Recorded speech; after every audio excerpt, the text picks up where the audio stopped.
Straight of Hormuz, दुनिया का सबसे अहम तेल गलियारा।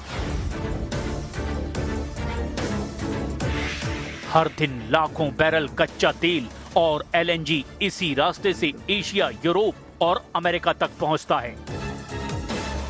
यही वजह है कि इस संकरे समुद्री गलियारे की अहमियत सिर्फ भौगोलिक नहीं बल्कि रणनीतिक भी है।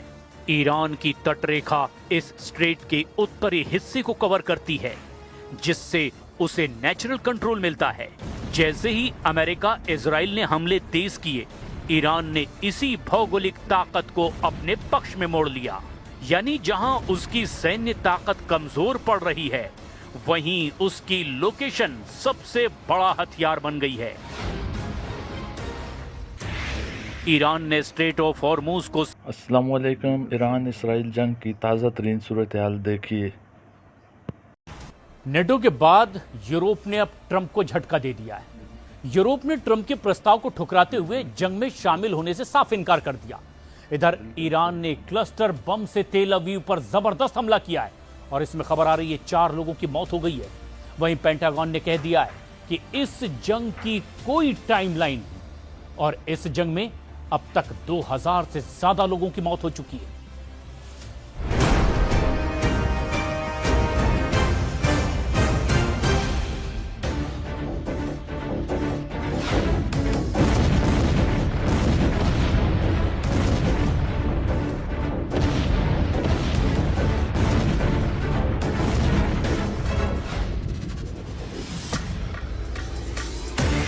स्ट्रेट ऑफ हॉर्मुज, दुनिया का सबसे अहम तेल गलियारा। हर दिन लाखों बैरल कच्चा तेल और एलएनजी इसी रास्ते से एशिया, यूरोप और अमेरिका तक पहुंचता है। यही वजह है कि इस संकरे समुद्री गलियारे की अहमियत सिर्फ भौगोलिक नहीं बल्कि रणनीतिक भी है। ईरान की तटरेखा इस स्ट्रेट के उत्तरी हिस्से को कवर करती है, जिससे उसे नेचुरल कंट्रोल मिलता है। जैसे ही अमेरिका इजराइल ने हमले तेज किए, ईरान ने इसी भौगोलिक ताकत को अपने पक्ष में मोड़ लिया। यानी जहां उसकी सैन्य ताकत कमजोर पड़ रही है, वहीं उसकी लोकेशन सबसे बड़ा हथियार बन गई है। ईरान ने स्ट्रेट ऑफ हॉर्मुज को सिर्फ ब्लॉक नहीं किया बल्कि उसे डेंजर जोन बना दिया। समुद्र में माइंस बिछाए गए, एंटी शिप मिसाइलें तैनात की गई, ड्रोन बोट्स और स्पीड बोट्स के जरिए लगातार खतरा बनाया गया। हर गुजरते जहाज को अब रिस्क का सामना करना पड़ रहा है। नतीजा, अंतर्राष्ट्रीय शिपिंग कंपनियां पीछे हटने लगी हैं। बीमा प्रीमियम आसमान छू गया है और कई टैंकरों ने रास्ता बदल दिया है। यानी बिना पूरी तरह बंद किए ही ईरान ने इस रास्ते को इतना खतरनाक बना दिया है कि दुनिया की सप्लाई चेन खुद ब खुद टूट गई है। यहीं से शुरू होता है असली खेल, इकोनॉमिक वॉरफेयर। जैसे ही हॉर्मुज पर खतरा बढ़ा, ग्लोबल ऑयल मार्केट में उथल पुथल मच गई, कीमतें तेजी से बढ़ी और दुनिया की बड़ी अर्थव्यवस्थाएं दबाव में आ गई। ईरान जानता है वो सीधे अमेरिका से सैन्य मुकाबले में कमजोर है, लेकिन तेल की कीमतों के जरिए वो पूरी दुनिया को प्रभावित कर सकता है। यही वजह है कि उसने इस स्ट्रेट को एक इकोनॉमिक लीवर में बदल दिया है। अब हर दिन की देरी, हर टैंकर की रुकावट सीधे ग्लोबल इकोनॉमी को झटका दे रही है। अमेरिका ने जवाब में नौसेना तैनात कर दी है, माइंस हटाने की कोशिश की और एयर स्ट्राइक भी तेज कर दी है। लेकिन हॉर्मुज का भूगोल ईरान के पक्ष में है। संकरी जलधारा, पास के ईरानी तट और छिपे हुए लॉन्च पॉइंट, ये सब मिलकर ईरान को गेट कीपर बना देते हैं।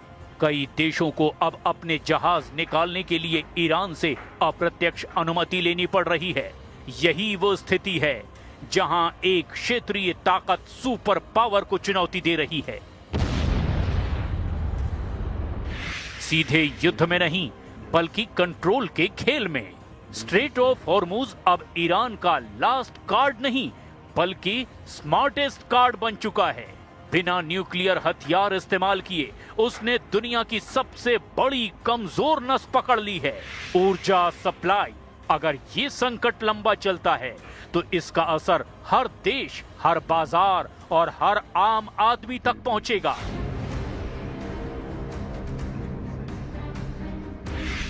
महंगाई बढ़ेगी, सप्लाई चेन टूटेगी और वैश्विक मंदी का खतरा और गहराएगा।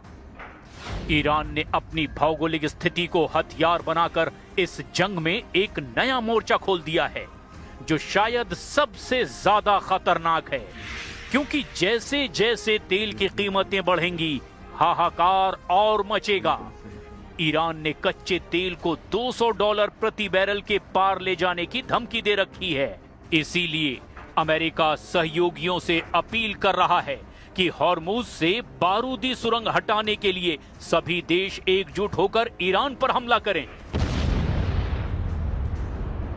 लेकिन जवाब में नेटो और यूरोपीय देशों ने ट्रंप को सीधे नो कह दिया है। ब्रिटेन, फ्रांस और जर्मनी जैसे देशों ने साफ कह दिया है, ये हमारा युद्ध नहीं है। अमेरिका ने जिस सैन्य गठबंधन को बनाया, जो उसके इशारे पर चलता रहा, उसने भी ईरान युद्ध में साथ देने से मना कर दिया है। इससे बढ़ के ट्रंप ने नेटो को भी फटकार लगाई है। He's lucky I exist. That's all I can say. Because if you're going to allow countries that are sick and demented, and they are demented, to have nuclear weapons, everybody in the whole world should be very thankful. And I'm disappointed in NATO, very disappointed. I'm disappointed in a couple of other countries too. But they should be very thankful that this.